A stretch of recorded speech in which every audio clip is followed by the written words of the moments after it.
గొబ్బిల్లో గొబ్బిల్లో కొండాలయ్యకు గొబ్బిల్లో ఆదిలక్ష్మి అలమేలమ్మకు అందమైన గొబ్బిల్లో.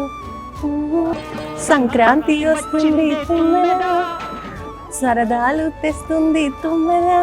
అలాగే షాపింగ్ సరదాలు కూడా తీసుకొస్తుంది. ముఖ్యంగా మన వారాహి సిల్క్స్లోనైతే అబ్బబ్బబ్బా, షాపింగ్ అంటే షాపింగే. కలెక్షన్స్ సంక్రాంతి స్పెషల్ బోలెడు లేటెస్ట్ కలెక్షన్స్ వచ్చాయి. దాంతోపాటు మంచి ఆఫర్స్ కూడా లాంచ్ చేశారు. అవన్నీ మీకు తెలుసు కదా. 10,000 అబోవ్ కొంటే గోల్డ్ కాయిన్, అలాగే లక్కీ డ్రాలో విన్ అయితే ఐఫోన్, 50,000 వర్త్ గిఫ్ట్ వచ్చారు. ఇలాంటివన్నీ ఉన్నాక సంక్రాంతి స్పెషల్ కాకపోతే ఎలా ఉంటుంది చెప్పండి. మరి మీరు మీ సంక్రాంతి షాపింగ్ ఎక్కడ చేస్తున్నారు? వచ్చేయండి వారాహి సిల్క్స్కి. వారాహి సిల్క్స్ వారి గ్రాండ్ ఫెస్టివ్ సెలబ్రేషన్స్ పొందండి 10,000 రూపాయలు ఆపై కొనుగోలుపై బంగారు నాణెం ఉచితంగా.